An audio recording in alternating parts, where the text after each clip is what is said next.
The legendary 88mm, precision, power, and myth.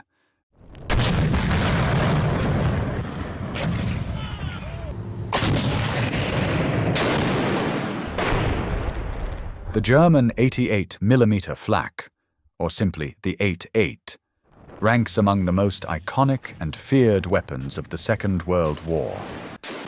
It was more than just an anti-aircraft gun. It symbolized technological superiority, battlefield versatility, and deadly precision. Whether defending the skies, destroying tanks, or supporting artillery roles, the 88 helped define modern warfare like few other weapons systems. Origins and secret development. The 88 story began shortly after the First World War. The Treaty of Versailles imposed severe restrictions on Germany, including a ban on developing large-caliber weapons. Still, behind the scenes, German firms like Krupp AG and Rheinmetall were quietly working on modern anti-aircraft gun concepts. In cooperation with the Swedish company Bofors, they found ways to sidestep the arms limitations and continue weapons development. The first prototypes, known as the Flak 18, were tested starting in 1928. Mounted on a cruciform carriage, the weapon could be traversed a full 360 degrees. The standout feature, an automatic shell ejection and reload system, a technical innovation that improved both ease of use and rate of fire. Though the gun weighed several tons, it was mounted on mobile axles that could be lowered to create a stable firing position. In the hands of a well-trained crew, the Flak could deliver up to 20 rounds per minute. An impressive rate for a gun of that size. First deployments and improvements. After the Nazis came to power in 1933, full-scale production began. Early versions saw action in the Spanish Civil War, where they proved extremely effective. Not just against aircraft, but also against ground targets like tanks and bunkers. Based on this experience, improved models like the Flak 36 and Flak 37 were introduced. The Flak 36 featured a two-piece barrel, which made it easier to replace worn liners in the field. The Flak 37 incorporated improved targeting instruments, enhancing coordination with centralized fire control systems. Technical capabilities, why the 88 was feared. The 88 had a caliber of 88mm, a muzzle velocity of up to 1,000 meters per second, and a ground range of more than 15 kilometers. Its high-explosive shells could reach over 10,600 meters in altitude, while its armor-piercing rounds could destroy tanks at ranges exceeding 2 kilometers. One of its most impressive features was its fire control. A typical Flak battery included 4 guns, all linked to a central fire control director or Würzburg radar. This setup enabled synchronized, highly accurate targeting, a nightmare for enemy forces. The standard shells, roughly 17-pound high-explosive rounds, fragmented into over 1,500 pieces, devastating everything within a 200-meter radius. More than 19 different ammunition types were developed, including armor-piercing shells with delayed fuses and shaped charge rounds that used chemical energy to burn through even thick armor. Anti-aircraft role, fire in the sky.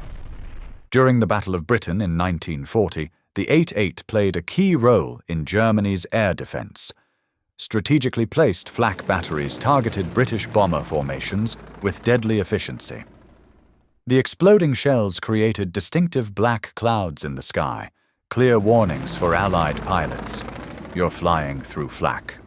The 88 could be fitted with either barometric proximity fuses or time delay fuses, both designed to detonate at the exact altitude of incoming aircraft, ensuring maximum damage.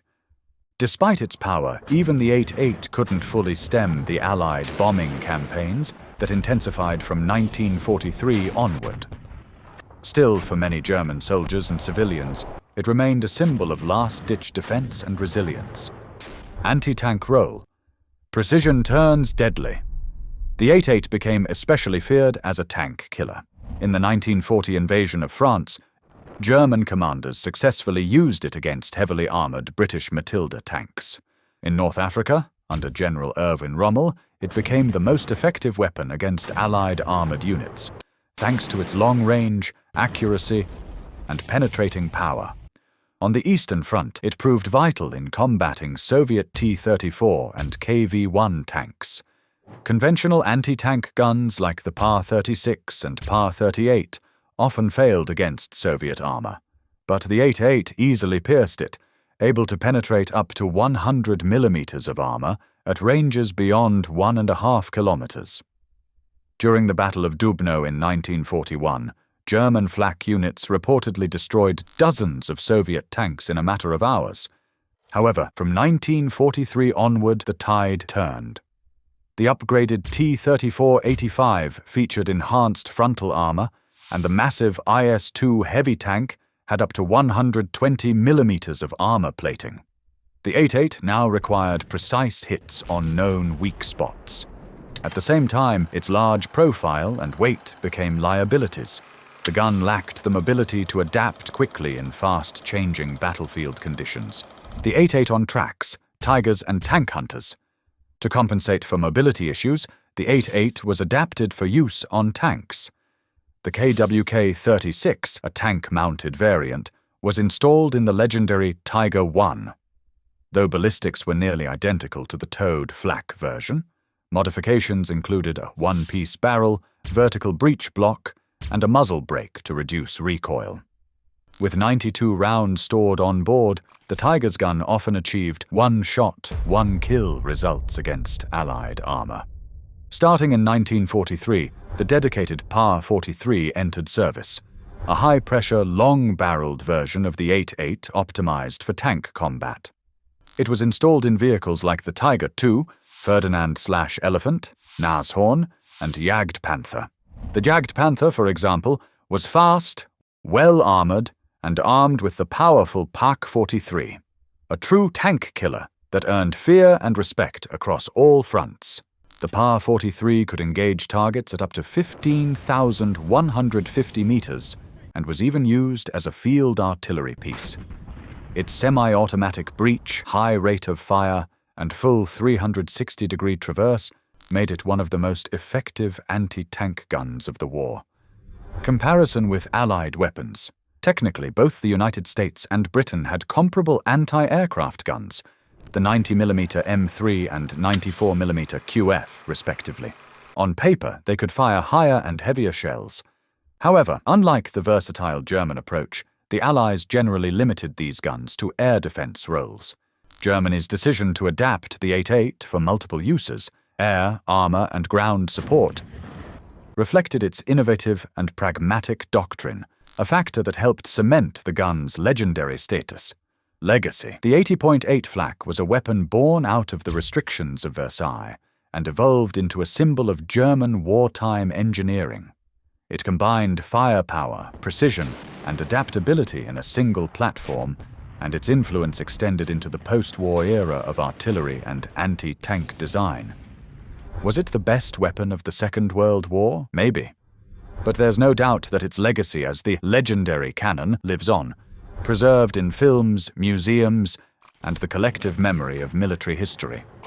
Thanks for watching. If you want to learn more about legendary weapons and historic engineering, subscribe to the channel, like the video, and let us know your thoughts in the comments below.